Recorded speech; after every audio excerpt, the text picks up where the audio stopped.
Muito bem. Sem Meias Verdades se reúne nesse instante, vai bater um papo com o ex-deputado estadual, o ex-deputado federal, o ex-senador, aliás, ex-senador não, ex-vereador, Capitão Wagner. Mas você está profetizando, né? Quem Tudo sabe, bem, né? Capitão? Seja bem-vindo ao Sem Meias Verdades. Satisfação, João Inácio, prazer grande estar aqui na região Centro-Sul e batendo esse papo aqui descontraído e sem meias verdades com o João Inácio. Sem Meias Verdades. Capitão, você tem, nas suas eleições majoritárias, você nunca tem levado sucesso, nunca tem obtido êxito. A que você atribui esses insucessos? E, aliás, o pessoal aqui, não sei se lá para Fortaleza fazem isso, mas aqui no interior o pessoal me chama de barriquelo. Barrichello. Você parte, na hora da chegada você dá aquela recuada. A que você atribui tudo isso? Cara, eu entrei na política em 2010, de lá para cá eu sempre fui oposição ao grupo que estava no poder, seja na época que Cid era governador, seja na época que Camilo era governador e agora também com o Elmano. Você enfrentar um grupo organizado com prefeituras, com o governo do estado, com o governo federal e muitas vezes fazer isso sozinho é muito complicado. A gente tem um cenário para o próximo ano um pouco diferente. Meu grupo deve estar aliado ao grupo aí de Roberto Cláudio e Ciro Gomes, ao grupo de Tasso Gereissati, ao grupo do PL, né, que se fortaleceu muito na última eleição. Isso dá uma sustentação muito maior, dá mais tempo de TV, dá estrutura partidária para que a gente possa fazer pré-campanha e campanha. Então, isso dá uma viabilidade muito grande ao candidato, quer seja quem for esse candidato. A gente não definiu quem vai ser o candidato no próximo ano, a governador, a senador. A gente até brincava aqui na sua saudação inicial, mas acho que o principal motivo é esse. Você pega a eleição de Fortaleza, a última, João, o PT tinha 5 minutos e meio de TV, esses 5 minutos e meio eram utilizados para bater em mim, porque eles queriam ir para o segundo turno contra o André, para explorar a questão da falta de experiência do André, para explorar uma série de questões. E eu dizia já no primeiro turno que isso ia acontecer, e de fato aconteceu. No segundo turno eles ganharam, a eleição à custa de muito dinheiro, de mobilização de agentes políticos do interior que foram para a capital. Então não é nada fácil enfrentar esse grupo. Eu me lembro até que no debate o André olhou para mim e disse que nunca tinha perdido uma eleição, e acabou perdendo a eleição no segundo turno, porque muito embora fosse a novidade, era um candidato que tinha um jingle bacana, que a gente ajudou ali no segundo turno, mas não é fácil enfrentar esse grupo. Muito bem. A eleição 2026, ela vem, e você já disse aí no nosso bate-papo, o grupo da oposição está se fortalecendo aí, trazendo reforço de peso, Ciro Gomes, Roberto Cláudio, talvez o próprio Sarto e tal. Como é que vocês estão encarando nesse momento os cafés da oposição? Olha, o café da oposição toda semana está tendo novidade, né? Na última semana os deputados se reuniram com o Cabeto, que foi secretário de saúde da época do Camilo Santana, e ele pôde fazer uma série de revelações que chamaram a atenção da imprensa e da população cearense quanto à maneira como se faz gestão na saúde aqui no estado de Ceará. Isso explica muito porque que a gente tem uma fila de mais de 30 mil pessoas esperando uma cirurgia aqui no estado. Isso explica uma promessa que foi feita pelo Elmano na campanha que não foi honrada, de zerar essa fila de cirurgias. Então, cada semana tem tido novidade. Teve um momento lá com o Ciro Gomes que foi bacana também, eu não participei, mas os deputados participaram. Teve um momento comigo, teve um momento com o Roberto. Acredito que Eduardo Girão, muito em breve, deve participar desse café com a oposição também. É um nome que tem o nosso respeito, que faz parte desse grupo de oposição, é pré-candidato a governador também. Então, a oposição hoje tem a seguinte convicção, de que dessas discussões, desses cafés, a gente vai ter um único candidato a governador para não cometer o erro que nós cometemos lá em Fortaleza, quando foi lançado o meu nome, do Eduardo Girão e do André Fernandes. São vários nomes que hoje pleiteiam essa vaga, essa corrida de candidato, né? Até porque, assim, pelo quadro que se desenha, talvez nunca foi tão próximo, né, de se chegar a um resultado como se desenha agora. E aí esses vários nomes que se desenham, quer dizer, a gente sabe como é a política, todo mundo, quando chegar a época, alguém desiste, vai apoiar aquele que tiver melhor. Será que isso vai dar certo? Olha, acredito que sim, até pela experiência que a gente teve em Fortaleza. Eu mesmo já falei, eu sou pré-candidato a governador, a senador, a deputado federal, pré-candidato até a coordenador de campanha. Aquilo que o grupo, João, decidir, a gente vai estar acatando. Eu acho que acima do nome, a gente tem que ter um projeto para o Estado, um projeto que seja capaz de trazer paz para os cearenses. Toda vida que eu venho para essa região que eu tenho um carinho muito especial, tem minha família aqui de Oroz, lá da Palestina, hoje inclusive eu estive lá, e a gente recebe relatos de pessoas que tiveram suas fazendas invadidas, gado que foi roubado, assaltos praticados em locais que a gente tinha uma paz que hoje não existe mais.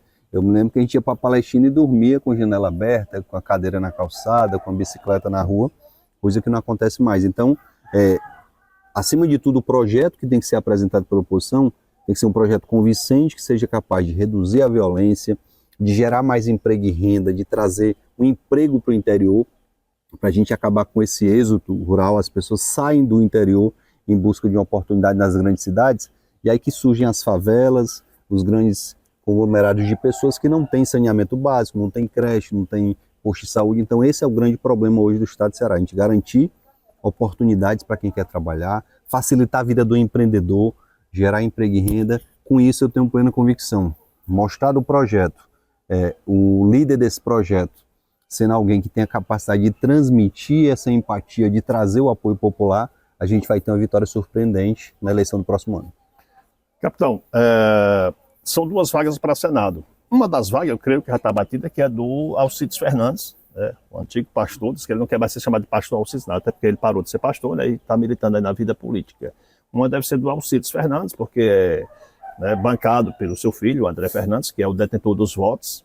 Creio que hoje um dos nomes mais fortes, se não o mais forte, que a oposição do estado do Ceará tem. E aí, a outra vaga, quem é que pleiteia hoje essa segunda vaga? Olha, João, eu acredito que a gente tem que entender como é que funciona a eleição para o Senado com 2 vagas. Eu vou lembrar aqui, para quem está assistindo a gente, como é que foi a primeira eleição que eu participei em 2010. Nós tínhamos Tasso Gereissati no mandato de senador concorrendo à reeleição. Todo mundo dizia o quê? É o Tasso e mais um, são 2 vagas. Isso. Eu era candidato a deputado estadual e as pessoas me perguntavam, eu querendo dar uma de entendedor de política, e dizia, olha, são 2 vagas, mas uma já é do Tasso. E o Tasso fez uma campanha isolada pedindo voto só para ele. Do outro lado, fizeram campanhas unidos, um pedindo voto do outro, o Eunício e o Pimentel. Eu lembro da famosa frase do Lula que veio aqui, que tinha 2 na mesa e dizia, ó, quem vota no Eunício, vota no Pimentel, quem vota no Pimentel, vota no Eunício, quem vota num, vota no outro e vice-versa. E essa frase chamou a atenção e as pessoas acreditaram, e os 2 foram eleitos e o Tasso ficou para trás. Vamos para a eleição do Eduardo Girão. Na eleição do Eduardo Girão, os candidatos do governo estavam em posição diferente. Tinha o Cid Gomes fazendo a campanha independente e o Eunício fazendo outra campanha independente. O segundo voto deles foi para quem? Foi para Eduardo Girão, e por isso que o Eduardo Girão foi eleito. O Eduardo fazia uma campanha pedindo voto para a Mayra pediu voto para o Eduardo, e nisso a gente teve a vitória com o Eduardo. Acredito que se o grupo de oposição fizer uma campanha onde quem pede voto para o Alcides pede para outro senador, quem pede para outro senador pede para o Alcides, a gente tem grande chance de eleger os 2, ou quem sabe no mínimo um dos 2 nessa eleição. Quem vai ser esse nome? A gente ainda não sabe, né? Tem vários pretensos nomes, como eu falei, eu estou aí para governador, para senador, para federal, para coordenador de campanha. Se o grupo diz, não, Wagner, venha para cá porque seu nome ao lado do Alcides vai ajudar, eu vou. Se não, vamos apoiar aqui uma outra pessoa do União Brasil, do Progressista, do PSDB, do Podemos, estou completamente aberto para que a gente possa ter uma chapa representativa, que tenha homens, que tenha mulheres, que tenham pessoas que de fato representem os eleitores cearenses. A gente precisa ter mulheres nessa chapa, não é questão de simbolismo, mas é questão da gente ter a representação feminina, até porque a maioria do eleitorado cearense é de mulheres. A gente sempre tem isso como critério definido em todas as eleições que a gente participa, e quem sabe a gente tem uma senadora em vez de um senador na segunda vaga. Estou muito aberto para isso, e o que o grupo definir a gente vai estar apoiando. Nós conversamos há poucos instantes, na nossa conversa aqui, a gente falou que nunca teve tão bem a oposição, né, quer dizer, nessa luta. Agora, vamos aqui para os fatos reais. É só saber do pessoal se o café tem açúcar. Se tiver, eu acho que tem. Confere ali se tem açúcar. Tem. Se tiver, ok. Então, assim, vamos agora para o fato real. A gente sabe que no Ceará, tirando a região metropolitana ali e tal, quer dizer, quando você vem para o interior, que é onde está a grande concentração de votos, o eleitorado cearense, ele é lulista, não vou nem dizer que é petista, é lulista, né? Quer dizer, é quem Lula botar, é quem Lula indicar e tal.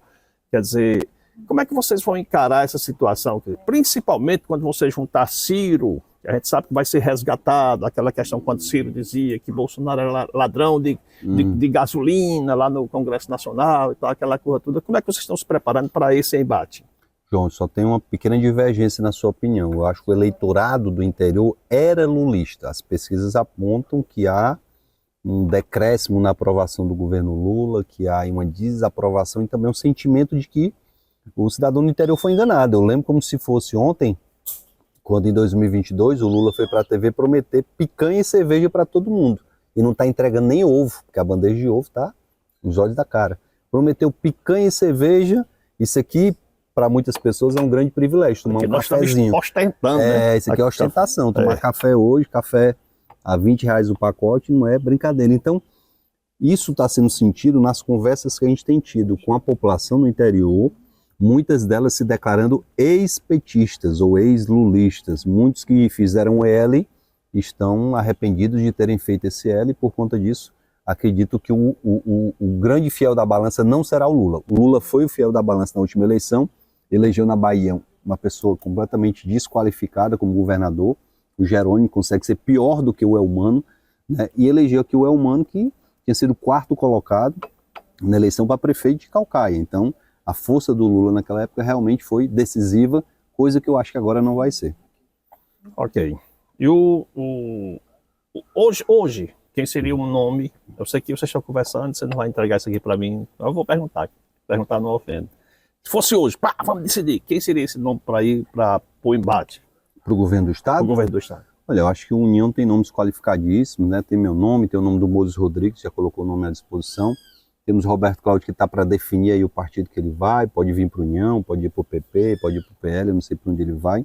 Temos o nome do próprio Ciro Gomes, que foi colocado num dado momento nesse café da oposição, e às vezes a gente não entende se o Ciro está sendo estrategista ou não, agora diz que não é candidato. Ele falou ontem, não pode ser, então a gente não sabe se isso é estratégia ou de fato é a vontade dele. O PL tem nomes muito qualificados, como da vereadora Priscila Costa, uma mulher, né, que tem uma representação muito bacana no público evangélico. Lá tem outros nomes também importantes que podem compor a chapa. Então, hoje é cedo para definir esse nome, mas esses são os nomes que estão postos para a gente discutir, debater, para fazer pesquisa e avaliar. Avaliar em perfil, o que o eleitorado cearense quer. Quer alguém que tem experiência de gestão, quer um homem, quer uma mulher, quer alguém da educação, da segurança. Isso tudo vai ser feito pesquisa. E como eu lhe disse aqui no começo da conversa, da minha parte não vai ter qualquer briga para estar na posição de governador, de senador, qualquer que seja. A briga vai ser para que o melhor nome esteja à frente do projeto, representando o melhor projeto. Se a pesquisa apontar que o melhor nome é o Roberto Cláudio, vamos apoiar. Se apontar que o nome imbatível é o Ciro, vamos apoiar. Se mostrar que é o vereador Guilherme Sena, que é a Priscila do PL, seja quem for, se for o Moses, se for Eduardo Girão, que é senador de mandato, um cara que tem um respeito também. Então, seja qual for o nome que for apresentado, eu vou estar como militante forte desse nome, balançando a bandeira, dando entrevista, defendendo o projeto, que é isso que a gente tem que fazer. Mas em determinado momento aqui na nossa conversa, você disse que pode até ser candidato a deputado federal. Existe também essa possibilidade?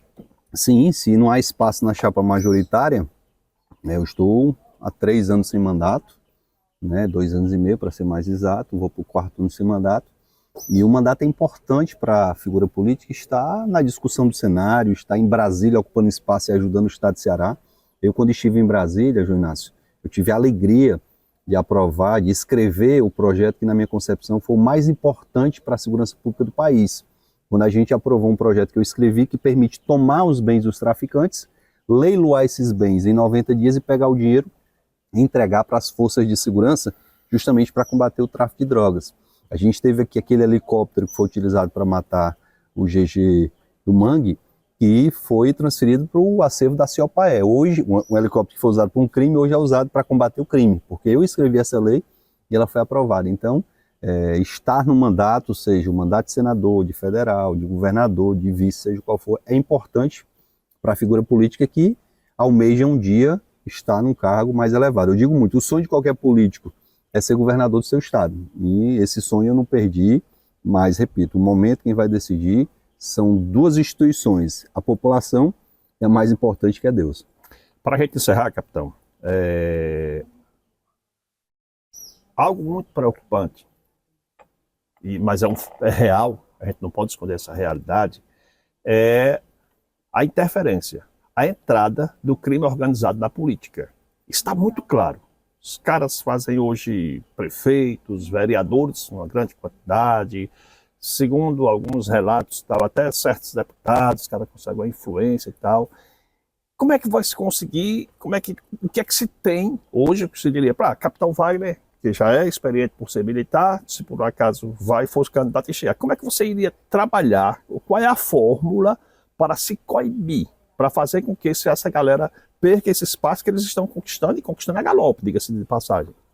Primeiro, João, a gente vai ter que acreditar que o cidadão de bem não vai apoiar esse tipo de indivíduo. A gente sabe que as pessoas são coagidas nas periferias, nos bairros que são dominados por facções, a votar em determinados candidatos e não apoiar outros candidatos. Primeiro, a gente vai ter que acreditar que o povo de bem vai ter a coragem de, caladinho, lá na urna, digitar o número do candidato do nosso grupo. E, ganhando a eleição, aí sim, a gente vai ter que fazer o que, até hoje, os governantes que estão não tiveram coragem. Eles estão há 18 anos e meio no poder, vão para 19, ano que vem completam 20 anos, e nunca tiveram a coragem, João Inácio, de cortar da própria carne.